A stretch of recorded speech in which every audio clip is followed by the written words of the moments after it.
ফাহিমা ক্লান্ত হয়ে ধপ করে ফ্লোরে বসে পড়ল।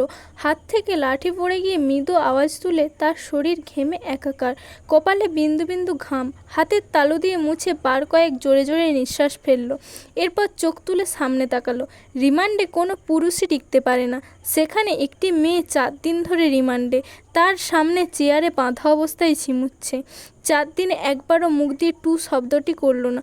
শারীরিক মানসিক কত নির্যাতন করা হয়েছে, তবুও ব্যথায় আর্তনাদ অবধি করেনি।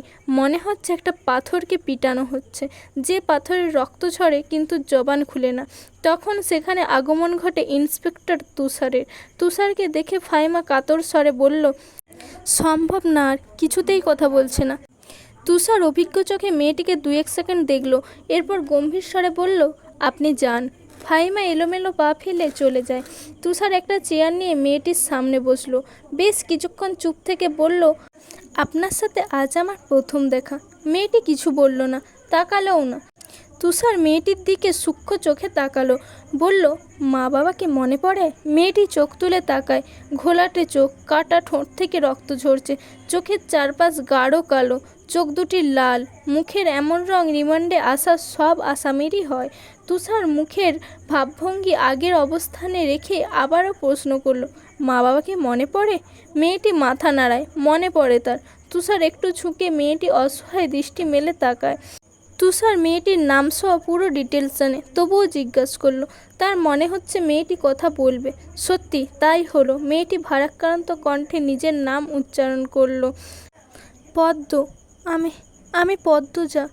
পদ্মজা হেলে পড়ে তুষারের উপর। তুষার দ্রুত ধরে ফেলল। উঁচু কণ্ঠে ফাহিমাকে ডাকলো, মিস ফাহিমা, দ্রুত এদিকে আসুন। ফাহিমা সহ আরও 2জন দ্রুত পায়ে ছুটে আসে।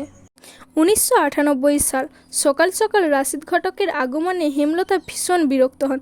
তিনি বারবার পই পই করে বলেছেন, পদ্মর বিয়ে আমি এক্ষুনি দেব না, পদ্মকে অনেক পড়াবো।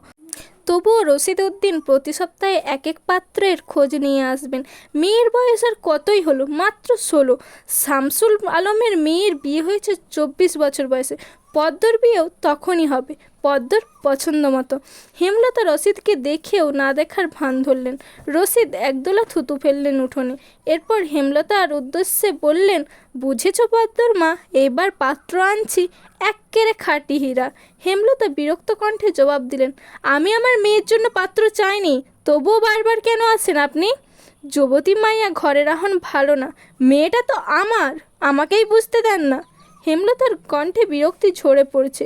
রাশিদ অনেক চেষ্টা করে সুবিধা করতে পারলেন না। ব্যর্থ থমথমে মুখ নিয়ে সড়কে পা রাখেন। প্রতিদিনই কোনো না কোনো পাত্রপক্ষ হাতে টাকা গুঁজে দিয়ে বলবে, মোর্শেদের ছেড়িডারে চাই। রশিদ নিজে নিজে বিড়বিড় করে আওড়ান, গ্রামে কি আর ছেড়ি নাই? একটা ছেড়েই কেন সবার চোখে পড়তে হইব? চাইলেই কি সব পাওন যায়? পূর্ণা স্কুল জামা পরে পদ্মজাকে ডাকলো, আপা, এই আপা, স্কুলে যাবি না? আপা রে। পদ্মজা পিটপিট করে চোখ খুলে কোনো মতে বলল, না। পরপরই চোখ বুজে ঘুমে তলিয়ে গেল। পূর্ণা নিরাশ হয়ে মায়ের ঘরে আসে, আম্মা, আপা কি স্কুলে যাইব না? হেমলতা বিছানা ঝাড়া রেখে পূর্ণার দিকে কড়া চোখে তাকান। রাগী স্বরে বলেন, যাইব কি? যাবে বলবি। পূর্ণা মাথা নত করে ফেলল। হেমলতার কড়া আদেশ, মেয়েদের পড়াশোনা করাচ্ছি, অশুদ্ধ ভাষায় কথা বলার জন্য নয়, শুদ্ধ ভাষায় বলতে হবে। পূর্ণাকে মাথা নত করতে দেখে হেমলতা তৃপ্তি পান। তার মেয়েগুলো মান্যতা চিনে খুবই অনুগতা। তিনি বিছানা ঝাড়তে ঝাড়তে বললেন, পদ্মর শরীর ভালো না, সারা রাত পেটে ব্যথায় কেঁদেছে, থাকো, ঘুমাক। পূর্ণার কিশোরী মন বুঝে যায় পদ্মজা কিসের ব্যথায় কেঁদেছিল। সে রাতে নানা বাড়ি ছিল বলে জানতো না, ভোরেই চলে এসেছে। নানা বাড়ি হেঁটে যেতে 5 মিনিট লাগে।